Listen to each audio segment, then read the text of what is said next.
Humanity struck a deal with the galaxy's apex predator, and nothing would ever be the same. The whispering stars. In the vastness of space, humanity had always been the underdog. Their late entry onto the galactic stage was met with derision and skepticism. The Sidral Coalition, the dominant interstellar power, labeled humans as barely sentient opportunists. The Kanthai Dominion dismissed Earth as a quaint backwater. No one gave humanity much notice until the predators came.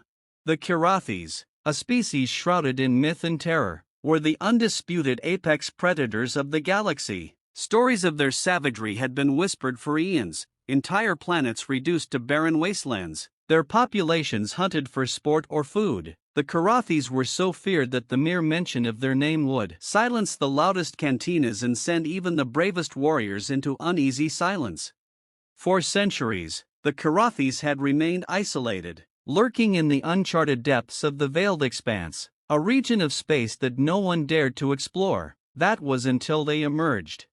Humanity's first encounter with the Kirathis was not through war or conquest, it was through negotiation, and it began with a single transmission. UN Exploration Vessel Resolute. "We are detecting an unidentified craft on a direct intercept course," said Lieutenant Emily Voss, her voice steady despite the anxiety tightening her chest. The bridge of the Resolute buzzed with activity as its crew scrambled to make sense of the incoming ship. "Specs?" Captain Marcus Delane asked, his tone sharp but calm. His graying hair and steely eyes gave him the aura of someone who had faced down the worst the galaxy had to offer and survived. "It's massive, sir," Voss replied, her fingers dancing across the console. "And fast. Hull composition is unknown, no standard energy signatures, it's like nothing in the database." A hollow silence fell over the bridge. The galaxy was vast, but for a ship to be completely unrecognizable was rare and terrifying. "Open a channel," Delane ordered. The static-laden connection crackled to life, and then a voice spoke. It was deep, resonant, and carried an undertone that made the air feel heavier. "Humans, you are not the prey we seek, but your species intrigues us. We propose an arrangement." Delane exchanged a wary glance with Voss. The message wasn't in galactic common, yet the crew understood every word. There was something primal in the sound, something ancient and undeniable. "Who are you?" Delane asked, masking his fear with practiced authority.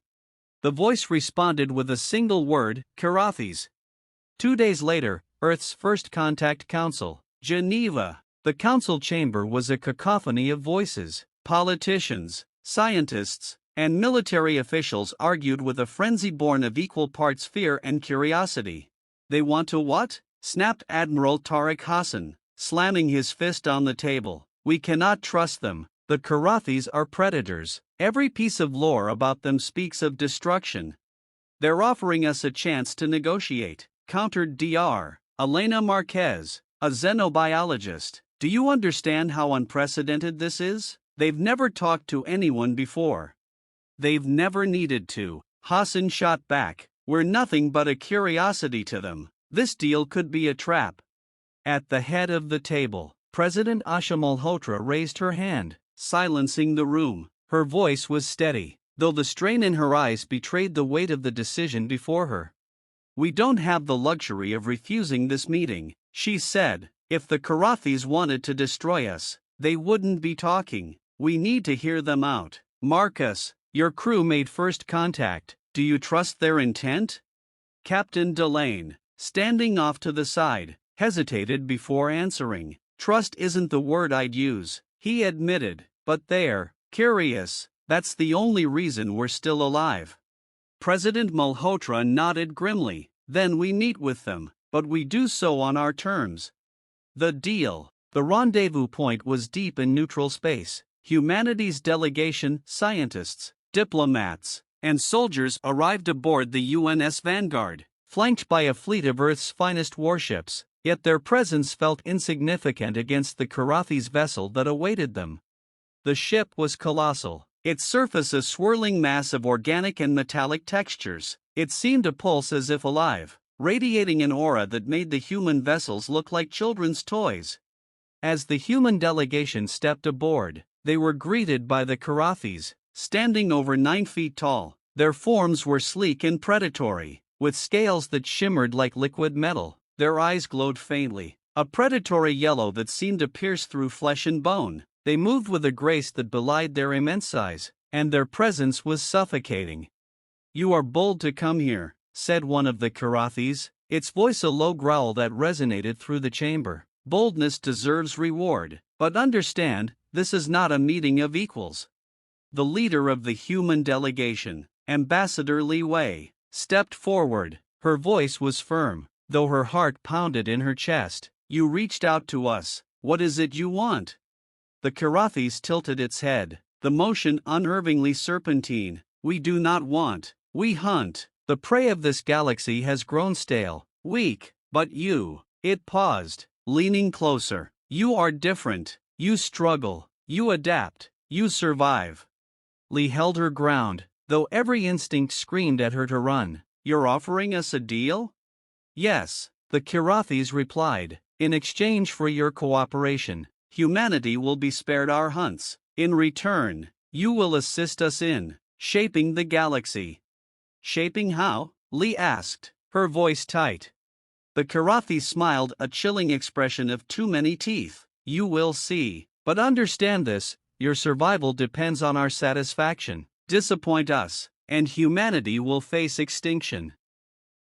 Shadows and Alliances. Orbital Command Station Erebus, 6 months later. The hum of the station's generators echoed through the sterile halls of Erebus, a newly constructed outpost designed specifically to house the covert task force assigned to manage Earth's tenuous relationship with the kathis. Its name was deliberate. Erebus represented both the light of discovery and the shadows humanity now navigated. Commander Maya Cross, head of the task force, stood at the observation deck, staring out at the vastness of space. Her sharp features were illuminated by the faint glow of Earth below. Behind her, Lieutenant Arjun Malhotra, her second in command, entered quietly, a datapad clutched in his hand. "They're here," he said simply. Maya sighed. It had been 6 months since humanity's first encounter with the kathis, and the fragile alliance was already proving to be a double-edged sword. The predators had upheld their promise. No kathis hunts had threatened Earth, but their demands were unsettling. "What do they want this time?" Maya asked, not turning from the window. "A live demonstration," Arjun replied grimly. "They've identified a world within the Sidral Coalition's borders. They want us to lead the assault."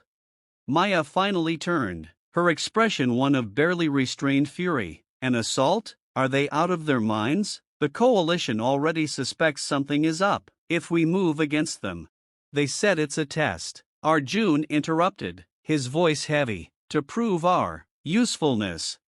Maya's hands clenched into fists. The kathis didn't see humanity as equals, and their alliance felt more like servitude. Yet the cost of refusal was unthinkable. The predators had made that abundantly clear. "Patch me through to the council," she said finally, her voice cold. Council session, underground bunker, Geneva. The council was divided, as always. On one side were the pragmatists, those who believed that cooperation, however distasteful, was the only way to ensure humanity's survival. On the other were the idealists, who argued that bending the knee to the kathis was a betrayal of everything humanity stood for. President Malhotra sat at the head of the table, her expression unreadable as she listened to Maya's report. "They want us to attack a coalition world?" asked Admiral Hassan, his voice a low growl. "That's suicide. The Sidral will retaliate with everything they've got." "They won't know it's us," Maya said flatly. "The kathis have already provided a plan. We'll use one of their ships, outfitted with their tech. It'll be untraceable." "And what happens after we do their dirty work?" Dr. Elena Marquez asked. "Do we become their errand boys forever?" "We're already their errand boys," Maya snapped. "This isn't a negotiation, it's survival. If we don't do this, they'll turn their attention back to us, and Earth won't last a week against them." The room fell silent. Finally, President Malhotra spoke. "We'll proceed, but I want contingencies. If the kathis betray us, I want to know we have options." Maya nodded. I'll make it happen. The mission. The Karathi's vessel assigned to humanity's task force was a marvel of terrifying beauty. Its sleek, organic design pulsed faintly, as if it were alive. Every surface was laced with glowing veins of energy that shifted in response to the crew's movements. The target was a small mining colony on the fringes of the Coalition's territory. Officially, it was a strategic strike to disrupt the Coalition's supply chains. Unofficially, it was a test of humanity's willingness to follow orders.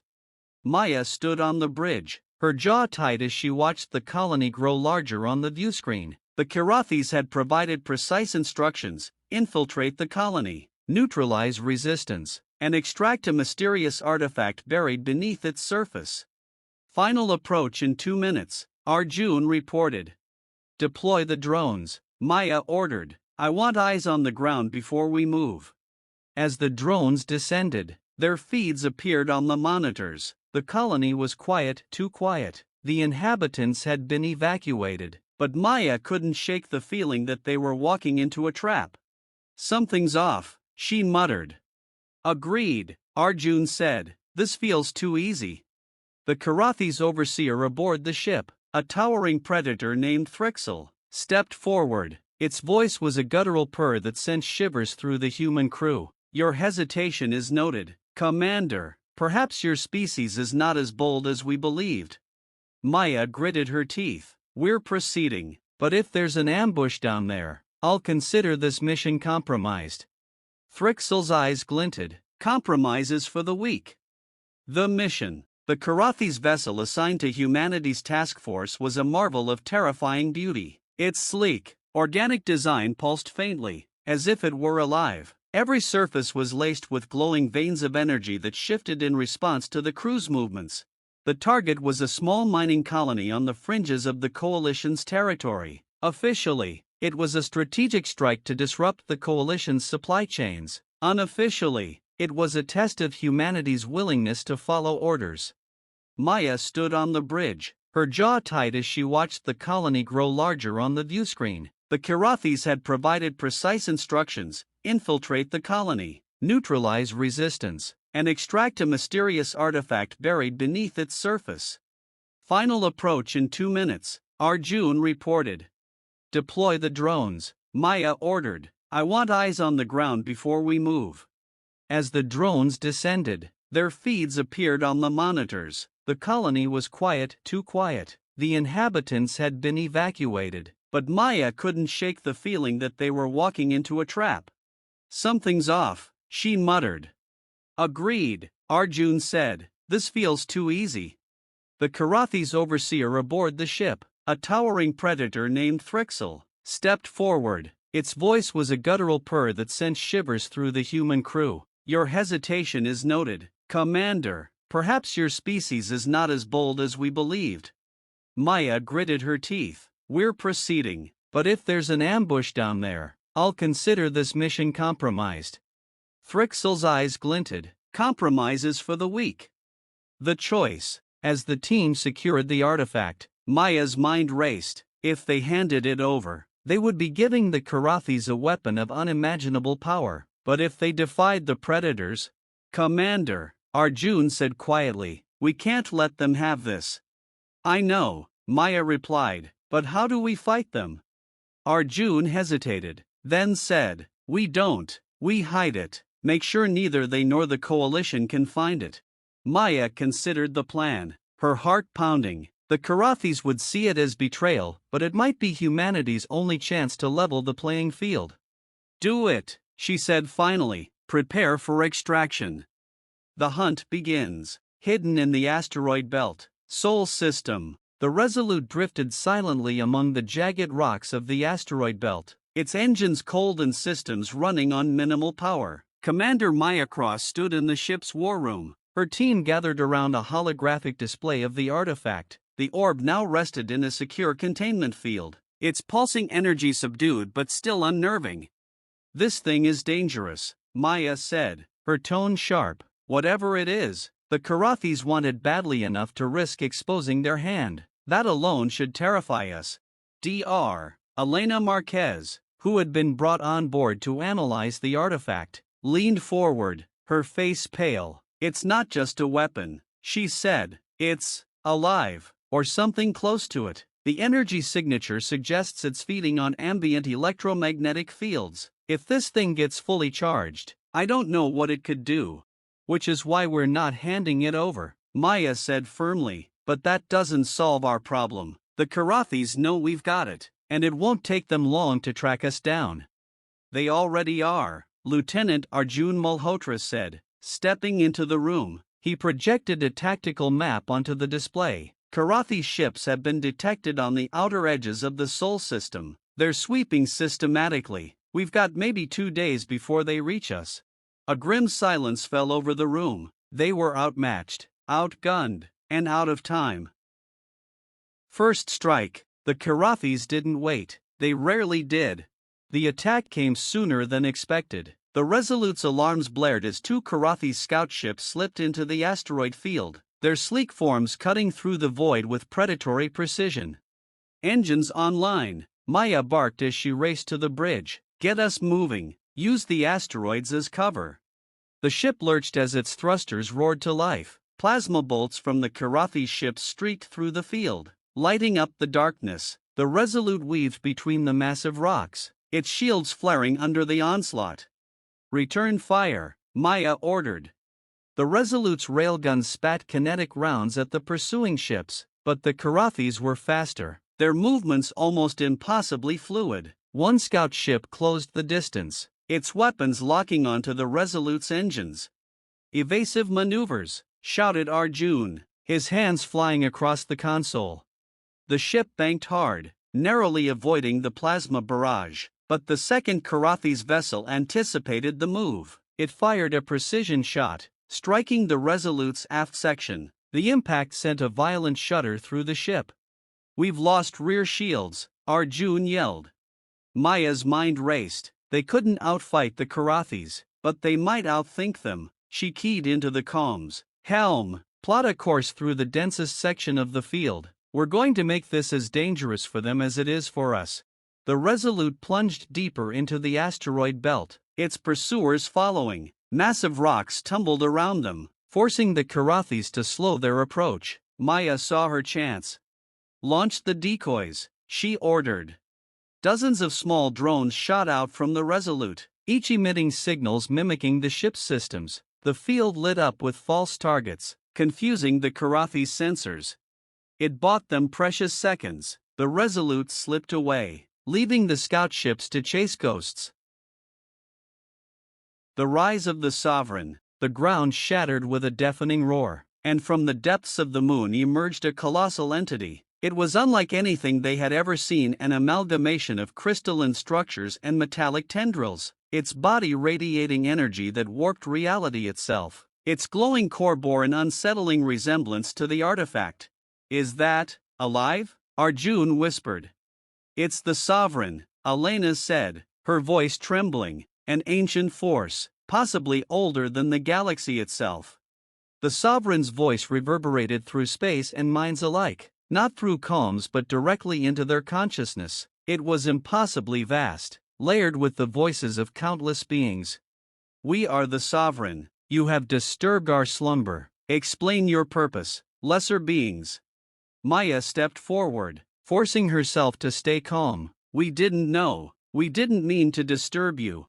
The Sovereign's crystalline tendrils shifted, as if considering her response. "The Karathis sought to use us. They are deceivers, hunters of fleeting prey. But you struggle, you persist." Maya felt the weight of its gaze, though it had no eyes. "What do you want from us?" "We awaken to restore balance. The Karathis upset the cycle long ago, consuming without end. Their hunger must be extinguished." Alliance or annihilation. Above the moon, chaos reigned. The Karathis' fleet, previously invincible, began to retreat. Their arrogance faltered as the Sovereign turned its attention to them. A beam of pure energy lanced out from the entity, striking the largest Karathi ship. It disintegrated instantly. "Commander, this is our chance." Ilran's voice came through the comms. "If the Sovereign wipes out the Karathis, The galaxy could finally have peace. But Maya wasn't so sure. What happens when the Sovereign decides we're a threat too? She countered. This thing isn't a savior, it's a force of destruction. Elena's voice broke in. Commander, the artifact is still linked to the Sovereign. We might be able to shut it down. Shut it down? Arjun asked. And piss off a god? That's a hell of a gamble.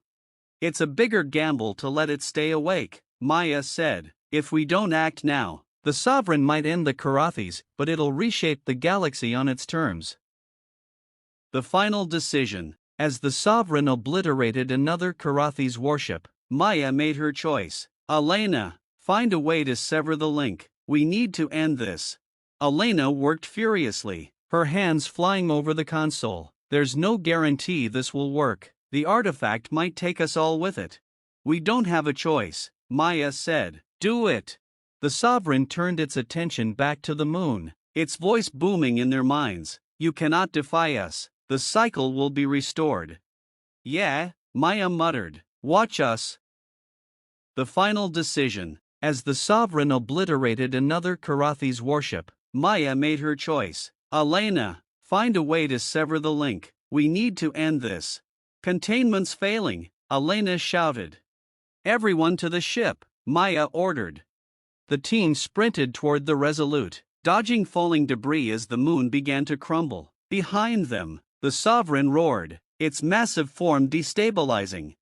As the Resolute launched, the artifact's energy surged one final time. A blinding light engulfed the moon, and then, silence. The Sovereign's form disintegrated, its immense power collapsing inward as the artifact self-destructed. Elena worked furiously, her hands flying over the console. There's no guarantee this will work. The artifact might take us all with it. We don't have a choice, Maya said. Do it. The Sovereign turned its attention back to the moon, its voice booming in their minds. You cannot defy us. The cycle will be restored. Yeah, Maya muttered. Watch us. The collapse. Elena initiated the shutdown sequence. The artifact flared violently, its energy spiking as it fought against the containment field. The ground beneath them trembled, and cracks began to spread across the surface of the moon. Aftermath. The Kathis retreated into the veiled expanse, their arrogance shattered. The Sidral coalition, though battered, hailed humanity as unlikely heroes, but Maya knew the cost of their survival. On the bridge of the Resolute, she stared out at the debris field where the moon had once been. We got lucky, she said quietly. Next time, we might not be. Arjun stepped beside her. Do you think it's really over? The Sovereign's gone. But it felt like it wasn't just one thing, like there could be more of them. Maya didn't answer. Deep down, she knew he was right. Epilogue. The whisper endures. In the darkest corners of the galaxy, whispers of the Sovereign's awakening spread. Ancient forces, long thought dormant, began to stir, and deep within the veiled expanse, the Kathis plotted their revenge, their hunger for dominance unquenched. Humanity had survived the impossible, but as they stepped into their new role on the galactic stage, one thing was clear. This was only the beginning.